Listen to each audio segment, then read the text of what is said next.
Hello everyone, welcome into Fatty's Feast, where we make the best food you'll ever eat without leaving your backyard. My name is Josh. Today I'm going to be showing you how to make the juiciest, tenderest, most packed with flavor turkey you'll ever eat.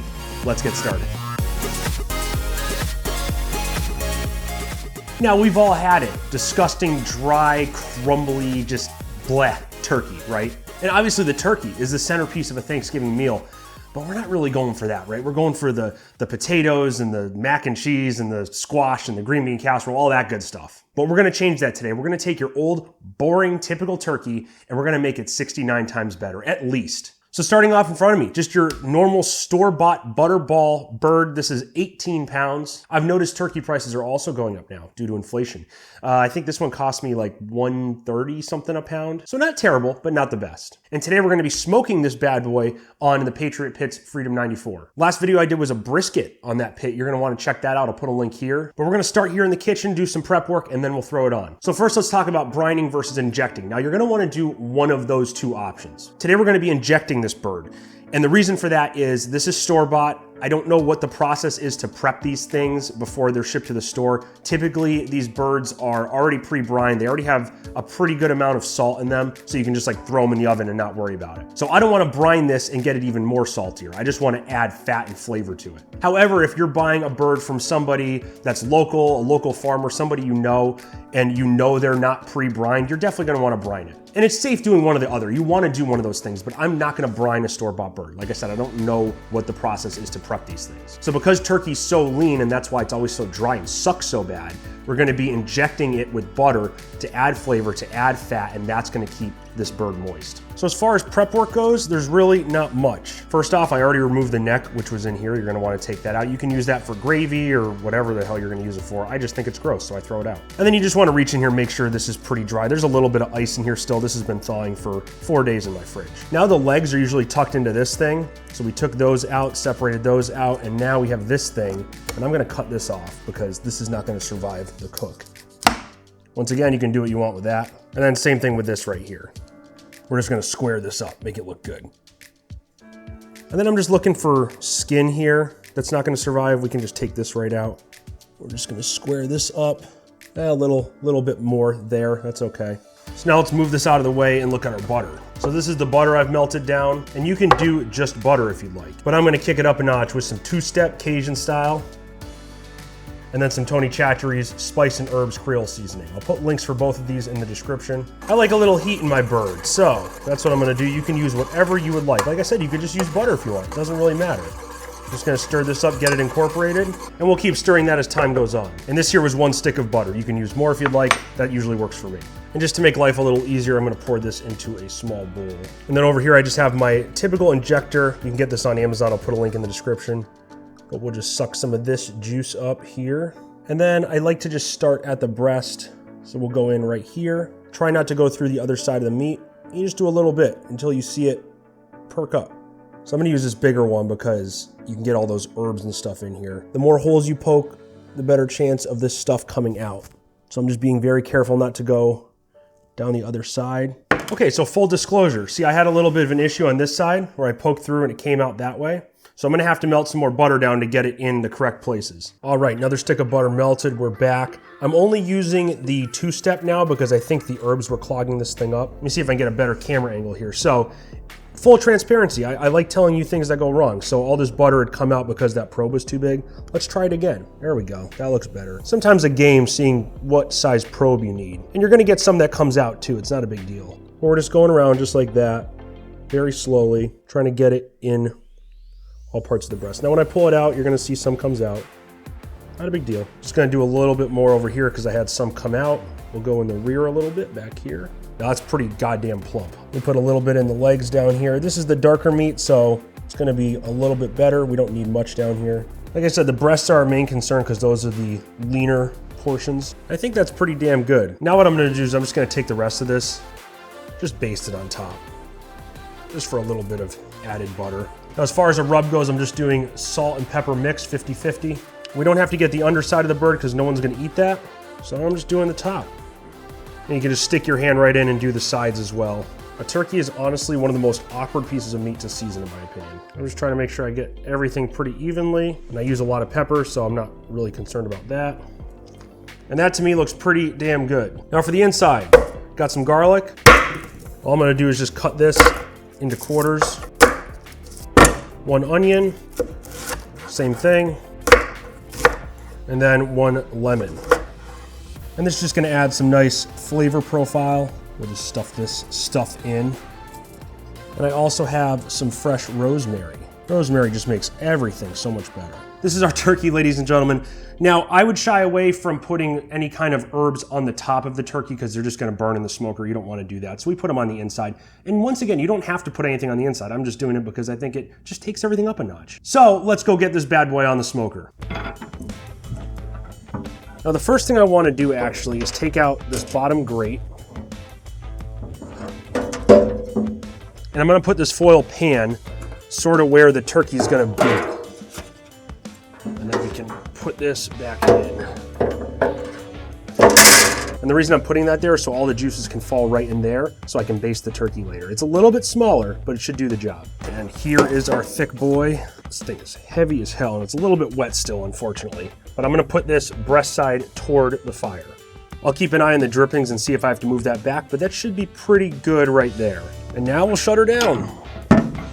Now this is gonna be a pretty straightforward cook. There's 2 parts to it. The first part is allowing this to absorb smoke flavor like everything else we do. So I'm gonna start it low, around 225, 250, just to get that smoke flavor on this bird. We're gonna do that for about 2 hours. We're gonna get it to an internal temperature of about 145, 150. And once we reach that point, we're gonna bump the temps up wicked high, 325, 350, 100 degrees more, and we're gonna crisp up that skin. Now, typically the breasts are gonna take a little bit longer than the outside parts. However, the dark meat needs to be cooked to a higher temperature than the white meat anyway. So it should be even, but we're gonna keep an eye on it. Now, one more thing I wanted to mention that we didn't see today while I was prepping this is some turkeys that are bought at the store come with those little pop-out things that tell you when it's done.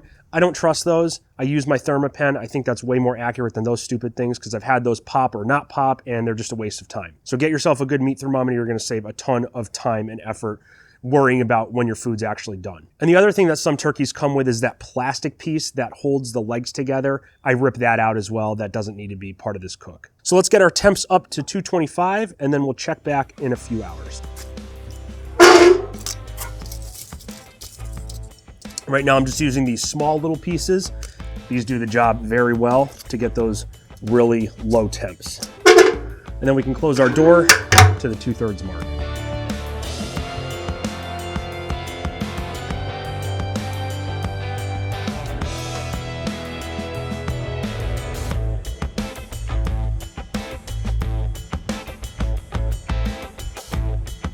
All right, we're already 2 hours in. I feel like this cook has been like so quick. I don't know why. But as you can see, I'm all bundled up. It's like 40 degrees out here right now in Connecticut. And it blows my mind that a week ago, I was cooking a brisket in 75-degree weather in shorts and flip-flops. If you like this kind of weather, the Northeast might be for you. I should be selling my house soon. So if you wanna, message me on Instagram so I can move down south, that would be awesome. I'm looking for any buyer possible. But anyways, like I said, we're 2 hours in. Let's take a look at this beautiful turkey.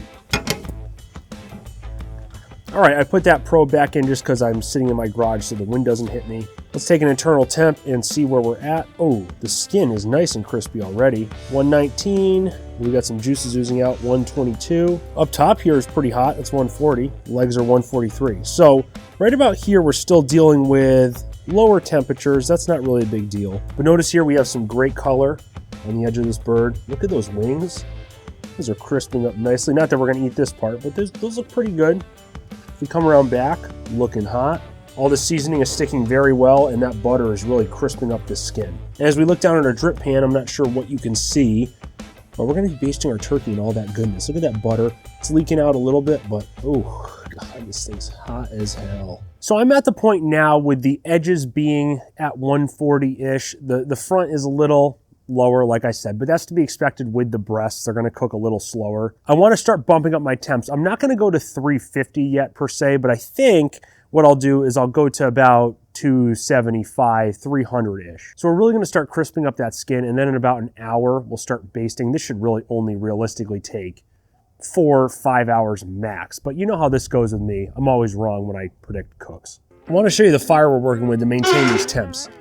That's a pretty good fire. Those are pretty big splits on there, and it's so easy to maintain temps on this Freedom 94 smoker. And as you can see by the ash blowing everywhere, it's sort of a windy day, and there's nothing worse than smoking in the wind, I will tell you that much. I would rather smoke in frigid temperatures than smoke in the wind because your fire management just sucks. There's really no way around it, and the way my house is, we're facing the east. We're facing the west this way. So all that wind is coming in and going into the smoker or blowing whatever which way.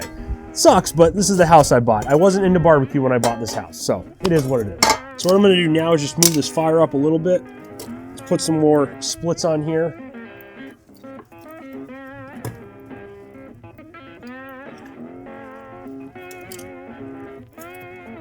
And I can put my hand in there right now because my hands are freaking cold as hell.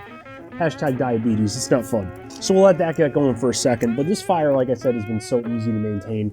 I've said that before in the brisket video I did, and I'm blown away at the fact that this smoker can hold temps that are like 225 without really any effort. If you have a smaller smoker like my Brazos, or if you have something like an Oklahoma Joe, you know that maintaining lower temperatures is a real pain in the butt. It really is. It's just something you can't do without burning sort of a dirtier fire. But with this, I'm using like just a normal amount of wood just to keep the fire going, and it's effortless. I can just walk away. I've gone inside multiple times to warm up or get another beer, and this is just, it's so nice.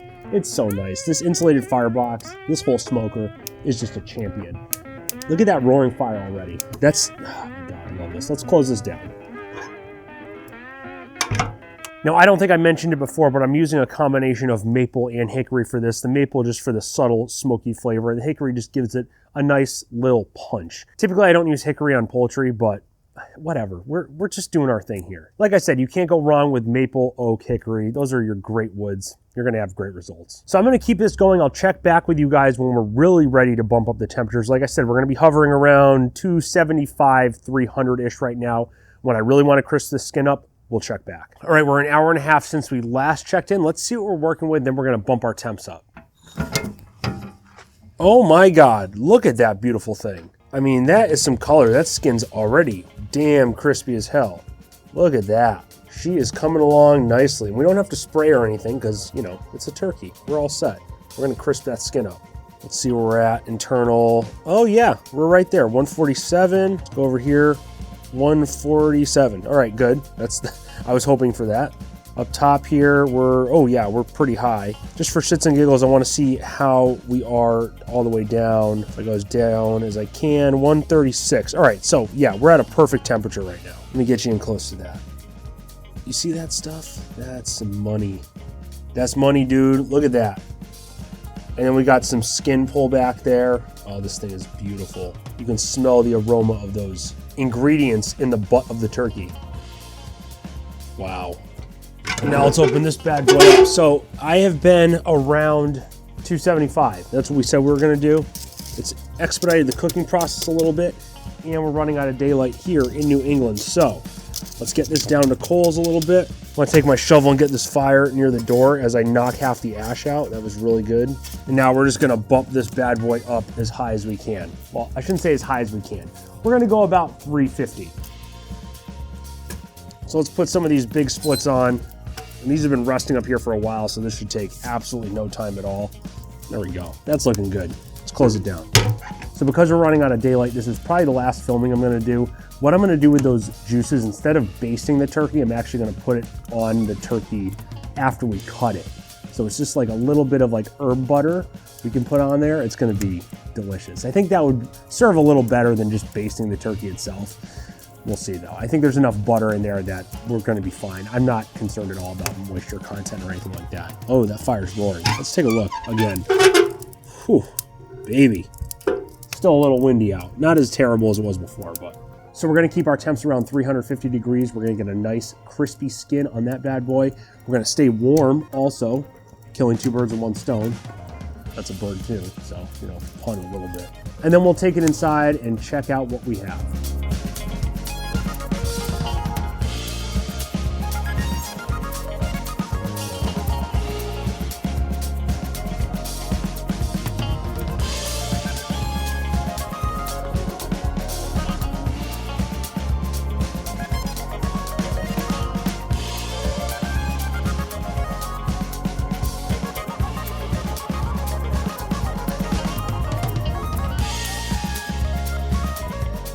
All right, we got our beautiful beast of a smoked turkey here. Let's cut into it and see what we got. Oh yeah. So we have a nice crispy skin on here. I know you can't hear that, but look at these. The wings, they're just beautiful. The legs, thighs, if you will, beautiful. So I'm gonna cut into this breast, get some of this off. Breast, the driest part, looking freaking hot. Oh my God.